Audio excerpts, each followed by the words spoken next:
menciptakan kita.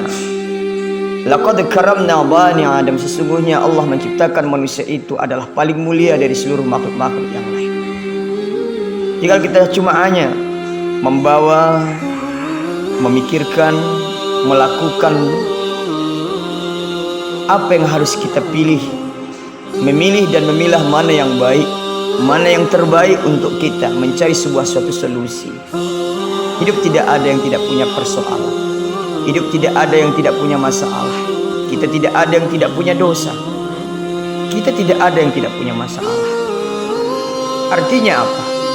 Asabatuhum musibah qalu inna lillahi wa inna ilaihi. Kita diuji oleh Allah Ta'ala, tapi modalnya adalah kembalikan kepada Allah Subhanahu wa Ta'ala. Hidup ini jangan kita terlalu pikirkan, tapi harus kita jalani. Orang yang tidak berpikir dalam hidup belum siap untuk hidup. Dunia yang kita akan jalani, dunia yang akan kita hadapi, akhir zaman yang akan kita hadapi. Tinggal kita mencari dunia itu apakah sekedar hanya untuk kita pikirkan sesaat saja. Apakah kita memanfaatkan, apa kita pergunakan untuk ibadah, mendekatkan diri kepada Allah. Kita harus berprinsip dalam hidup. Kesenangan itu belum tentu bisa menentukan sebuah ketenangan, tapi ketenanganlah yang menentukan sebuah kesenangan. Orang yang kita anggap, kita lihat itu dia senang, mempunyai sebuah fasilitas, mempunyai mobil mewah, mempunyai rumah besar, itu belum tentu yang kita pandang itu. Yang kita perkirakan itu mereka sudah bahagia, karena jiwa dan hati mereka tersebut itu yang menentukan. Kadang-kadang mereka itu tidur di sebuah spring bed yang tebal. Harganya pun sampai mencapai kadang-kadang 30 jutaan dan 15 jutaan. Lebih tebal kadang-kadang dari martabak Mesir itu bahasanya. Namun itu adalah hal yang kita jadikan sebuah modal dalam hidup kita. Kesenangan itu belum bisa menentukan ketenangan, dan ketenangan adalah menentukan sebuah kesenangan. Orang yang senang belum tentu tenang, tapi orang yang tenanglah ada, yaitu akan merasa senang. Tapi modalnya juga kembali membersihkan diri, membersihkan hati, mengaku sebuah kesalahan kita dalam hidup ini. Masa lalu kita. Allah Maha Pengampun, innallaha ghafurur rahim. Allah Maha Pengampun lagi Maha Penyayang. Allah akan memaafkan karena mulai dari dahulu.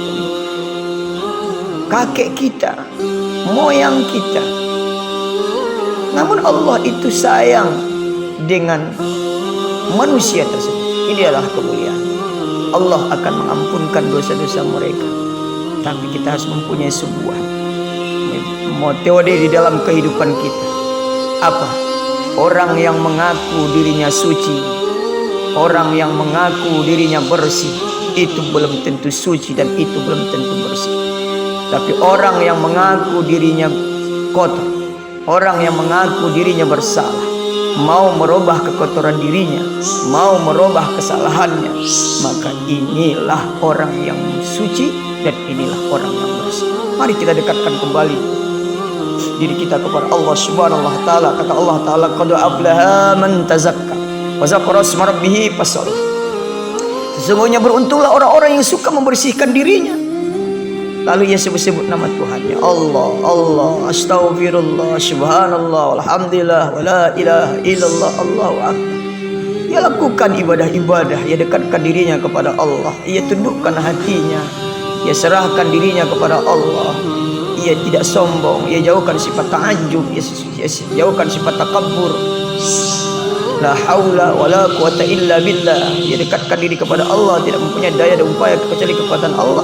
Nah, hal-hal yang demikian akan ia usahakan, ia akan berbuat, akan ia kerjakan, dan ia akan lakukan, mendekatkan diri kepada Allah sambil berusaha. Fa iza azamta tawakkal Allah, maka dia berusaha secara duniawinya dan ia tidak lupa dengan secara ukhrawinya. Bila ia lakukan seperti itu, maka dia akan mendapatkan sebuah kenikmatan dalam hidup ini. Ia akan bisa mensyukuri dalam hidup ini. La in sakartum la azidanakum wa la in kafartum inna adzabi lasadid. Allah akan janjikan untuk kita Siapa-siapa yang mensyukuri akan nikmat Allah, Allah akan tambah. Siapa-siapa yang kufur, siapa-siapa yang ingkar, maka mereka akan diperlihatkan oleh Allah Ta'ala azab di dunia ini dan azab di akhirat. Inilah momen kita pada saat ini. Kita mulai untuk merubah diri kita. Kita mulai untuk bersikap bahwasanya di akhir zaman ini kita perlu untuk memilih dan memilah mana yang baik dan mana yang tidak baik. Perlu kita untuk menghadapi tantangan ini, lain dan tidak bukan, kita harus dengan Allah. Allah maha segalanya, Allah maha ghani, Allah maha akbar, Allah maha qawiyyun, Allah maha qadir. Semuanya kekuatan itu adalah dari Allah Subhanahu wa taala. Apapun dan siapapun tidak akan bisa untuk menghabiskannya. Apapun dan siapapun tidak akan bisa menjatuhkannya ketika kita di jalan Allah, di dalam agama Allah. Kekuatan kita hanya Allah Subhanahu wa taala.